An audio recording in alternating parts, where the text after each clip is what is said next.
Welcome to my class, student. We are doing English Beehive and this is the poem No Men Are Foreign. और यहाँ हम summary और question answer कर रहे हैं. Let's start. Now lines 1 to 4. Poem आपके पास है, text हमने पढ़ाया है. अब हम इनकी समरी कर रहे हैं. क्यों ये लाइन वाइज क्यों ये जरूरी है? क्योंकि आपको एक्सट्रैक्ट बेस्ड क्वेश्चंस आएंगे और आपको उनका आंसर लिखना रहेगा और आपको लॉन्ग आंसर्स भी आएंगे. तो this is very important session और आपको ये लर्न करना पड़ेगा. नाउ 1 to 4 में क्या है? In these lines the poet tells his readers that men are not different from each other. जो व्यक्ति है वो एक दूसरे से अलग नहीं है, simply on the basis that they hello from separate country. और सिर्फ इसी बेस पर कि वो दूसरे देशों में रहते हैं, हम ये नहीं कह सकते कि वो एक दूसरे से अलग है. They may fight for the army of this nation और दैट वन. वो भले ही सोल्जर्स हों और दो अलग देशों के लिए लड़ रहे हों, but underneath the uniform they are all essentially similar. लेकिन उनके यूनिफॉर्म के अंदर वो सभी सेम ही है. Single body breath. Your opponent army soldiers live and breathe just as you do. जैसे आप सांस लेते हो, आप जीते हो, उसी तरह से आपके जो विरोधी दल के जो सोल्जर्स हैं वो भी आप ही की तरह हैं. Most wars are cause due to disputes over piece of land. बहुत सारे जितने भी वॉर हुए हैं वो लैंड के डिस्प्यूट के लिए हुए हैं. जमीन किसकी है, इस क्वेश्चंस के बेसिस पे बहुत सारे जो वॉर कॉज हुए हैं. However all the land on earth is the same. लेकिन सबसे बड़ी बुद्धिमानी की बात यह है जिसे लोग इग्नोर कर रहे हैं कि इस धरती पर सारे लैंड सेम ही है.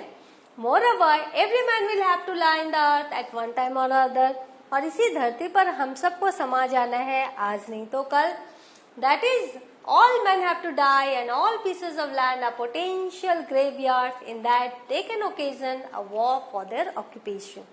तो ये सारे जितने भी जमीन है वो ग्रेवयार्ड्स में ही बदलने वाले हैं, क्योंकि हम सब एक दिन इसी जमीन में धरती पर समाने वाले हैं. Now 5 to 8 The poet provides further evidence of the unity of man. मैंने बताया था ना, बहुत सारे उन्होंने रास्ते ढूंढे थे कि हम कितना यूनाइटेड हैं उनके. तो एक तो उन्होंने बताया कि जो लैंड है हम सबका पोटेंशियल ग्रेवयार्ड है, इसी लैंड में हमें सबको जाना है. तो इसको मैटर ऑफ डिस्प्यूट बनाकर लड़ने से कोई फायदा नहीं. हमारा हर यूनिफॉर्म के अंदर हम ही सांस लेते हैं, एक ही सिंगल बॉडी है. अब इन्होंने दूसरा जो बताया है यूनिटी ऑफ मैन का, he says that those who hail from countries other than our own also depend like we do on sun and air and water for their survival. तो उन्होंने कहा जैसे यहाँ पर सूरज, वायु और पानी से तुम जीवन पाते हो, तो दूसरे देशों में भी यही सूरज, यही पानी और यही वायु उन्हें जीवन देता है. जब प्रकृति कोई भेद नहीं करती तो हम क्यों भेद करें एक दूसरे को. They too have periods of peace and periods of war. जैसे तुमने लड़ाइयों का दौर देखा है, तुमने शांति का दौर देखा है, तो उन लोगों ने भी लड़ाइयों का और शांति का दौर देखा है. In times of peace, they have had the assurance of a square meal every day. और जब शांति है तो उनके पास खाने पीने की सुविधा है, वो अपना पेट भर सकते हैं. जस्ट लाइक जैसे हम शांति के दिनों में जब युद्ध नहीं रहता, हम कैसे खुशहाली करते हैं, peaceful harvest. Again just like us, war has been a long winter to them. जैसे हमारे लिए वॉर एक लॉन्ग विंटर है, उनके लिए भी वॉर एक लॉन्ग विंटर है.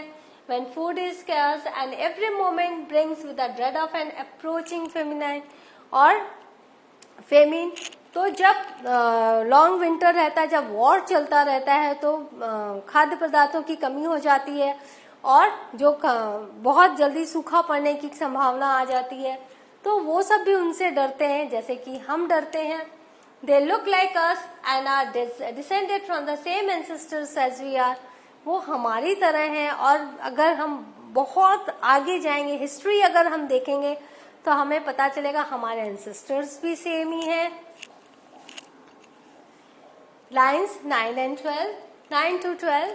The poet entreats his readers to keep in mind the fact that our opponents sleep and wake just like we do. तो हमारे जो opponents हैं वो हमारी तरह सोते हैं, हमारी तरह जगते हैं.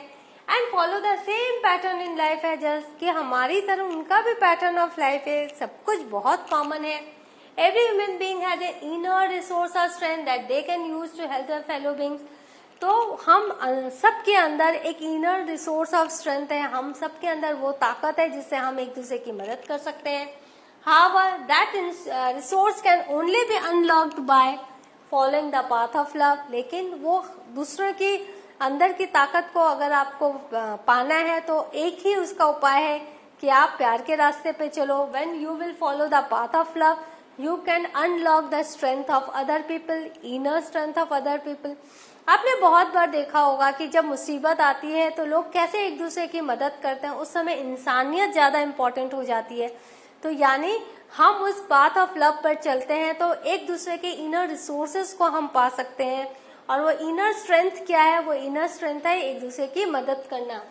Only when we love someone can we stand up for them. जब हम प्यार करेंगे एक दूसरे से, एक दूसरे को समझेंगे, तभी हम एक दूसरे के साथ खड़े हो सकते हैं. That is why it is absolutely necessary for every man to love his fellow beings without creating divisions amongst them. तो ये बहुत जरूरी है कि अगर हमें सरवाइव करना है तो हमें एक दूसरे के प्रति प्यार का रास्ता अपनाना होगा और हमें डिवीजन के रास्ते में नहीं चलना, हमें भेदभाव नहीं करना है. Despite the differences between various nations, there is one thing that they all have in common. बहुत सारे देश हैं, बहुत सारे देश में, लेकिन जो चीज कॉमन है वो है लाइफ. लाइफ सबकी एक जैसी है. The common people live the same kind of life everywhere. जो साधारण व्यक्ति है वो कहीं भी किसी भी देश का हो, वो एक ही जैसा जीवन व्यतीत करता है. Therefore, you can recognize the presence of that life no matter where you travel in this wide world. तो आप वो जो प्रेजेंस ऑफ कॉमन लाइफ है वो आप कहीं भी आप महसूस कर सकते हैं. चाहे आप दुनिया के किसी भी कोने में जाएं, आपको वो अपने जैसी लाइफ, कॉमन लाइफ आपको वहां भी मिल जाएगी. Now 13 to 15.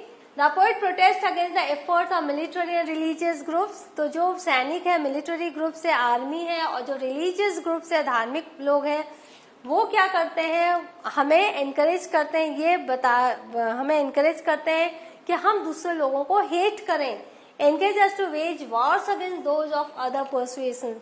जो दूसरे नियम को मानते हैं, जिनकी विचारधारा दूसरी है, वो हमें कहते हैं कि आप उनसे लड़ाई करो, उनको हेट करो. The poet believes that those groups are misguiding their followers. तो पोएट कहते हैं कि वो जो मिलिट्री आर्मीज हैं और जो रिलीजियस ग्रुप्स हैं, वो अपने ही लोगों को मिसगाइड कर रहे हैं. They are asking their followers to hate people without realising that it is our own brothers. वो उनको कह रहे हैं कि आप दूसरों को हेट करो बिना ये समझे कि वो भी हमारे ही भाई हैं. तो हमें ये देखना है कि हमें किसकी बात सुननी है, अपने दिल की या लोग जो हमें कह रहे हैं उसकी. This is a form of self destruction for the poet. Poet कहते हैं अगर हम उनकी बात सुनेंगे तो ये तो खुद का ही विनाश करना हुआ. Self destruction. Any hatred that we may harbor for any member of the human race is equivalent to a betrayal towards the species.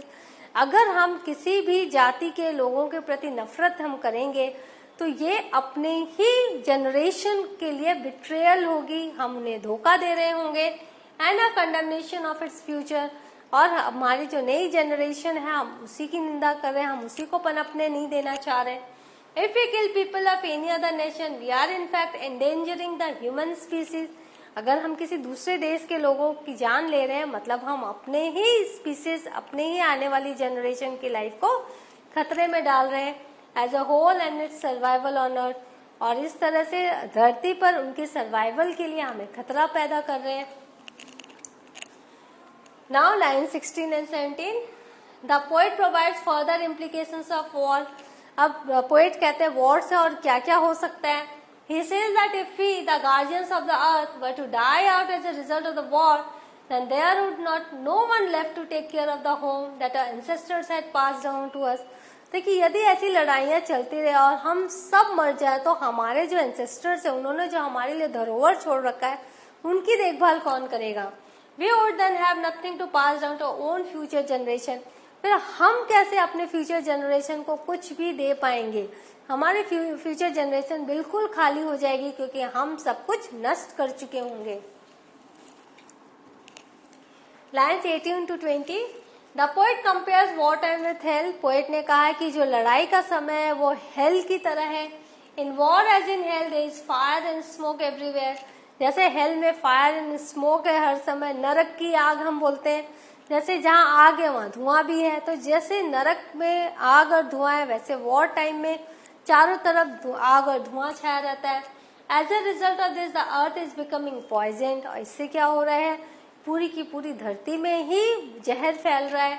The very air that you breathe is becoming impure. और जिस वायु में हम सांस ले रहे हैं वही दूषित हो रही है। And will not be able to sustain human life for much longer. और ऐसे ही अगर वायु दूषित होती रही तो हम ज्यादा दिन इस धरती पर नहीं जी पाएंगे। That is why the poet encourages not to wage war on a fellow man thinking. तो इसीलिए कवि कहते हैं कि आप लड़ाई को पैदा मत होने दो। That they are foreigners. ये इस सोच में कि जो सामने जो लोग हैं वो फॉरेनर है, वो हमारे जैसे नहीं है। And that their countries are unlike our own. और जो उनका जो देश है वो हमारे देश जैसा नहीं है। चलो क्वेश्चन आंसर्स देख लेते हैं। Beneath all uniform, what uniform do you think the poet is speaking about? The poet is probably speaking about the uniform that the soldiers wear at the time of war. तो uniforms वही है जो soldiers लड़ाई के समय, हर एक देश का अपना यूनिफॉर्म होता है। यूनिफॉर्म उन्हें बतलाता है कि ये कौन से देश का सोल्जर है। The word uniform here could also mean the traditional dresses of a country. और ये भी होता है हर एक देश का अलग अलग ट्रेडिशनल ड्रेस होता है, तो वो यूनिफॉर्म हो गया। तो हम ड्रेस से हम पहचान जाते हैं कि कौन से देश का व्यक्ति है। तो उसको आधार बनाकर हम डिफरेंसेस नहीं क्रिएट कर सकते, क्योंकि beneath each uniform who breathe human body, same single body breath. Second, how does the poet suggest that all people on earth are the same? Now the poet suggests that all people on earth are the same as they breathe, buried, wake, sleep, hate, love and labor. एक ही तरह से हम लोग क्या करते हैं, एक ही तरह से सांस लेते हैं, हम एक ही तरह से हमें दफनाए जाते हैं, एक ही तरह से जगते हैं, सोते हैं, हम हेट करते हैं, लव करते हैं और मेहनत करते हैं। तो ये जो है हम सब, ये कॉमन ह्यूमन ट्रेट्स हैं। तो हम सब अलग कैसे हुए, हम सब तो सेम ही हुए। The importance of the sun and air and water is equal for everyone. जैसे सूरज, वायु और पानी हमारे लिए इम्पोर्टेंट है, वैसे वो दूसरों के लिए भी इम्पोर्टेंट है। Everyone needs peace and suffers from starvation during war. हर कोई को शांति चाहिए और हर कोई दुख से गुजरता है जब वॉर होता है। हर कोई भूखे मरता है जब वॉर होता है। तो हम अलग नहीं हैं। In stanza 1, find 5 ways in which we are all alike. Pick out the words. तो 5 ऐसे शब्द ढूंढो जिनसे पता चले कि हम सब एक हैं। Words which suggest the 5 ways in which we are all alike are: each of us has a similar body, all of us breathe, all of us walk, all of us lie, we live and die on the same earth. तो land का dispute किस लिए, जब हम सबको ये जो धरती है पोटेंशियल ग्रेवयार्ड सी है, हमारी कब्र यहीं होने वाली है। तो जब हम सब यहीं से जन्मे, यहीं हमें मिलना है, तो हम अलग कैसे हुए? How many common features can you find in stanza 2? Pick out the words. There are 5 common features in stanza 2. These features are the sun, the air, the water, peaceful harvest, hands and the labor. तो कवि ने second stanza में क्या बताया है कि सूरज सबको एक रोशनी, एक जीवन देता है।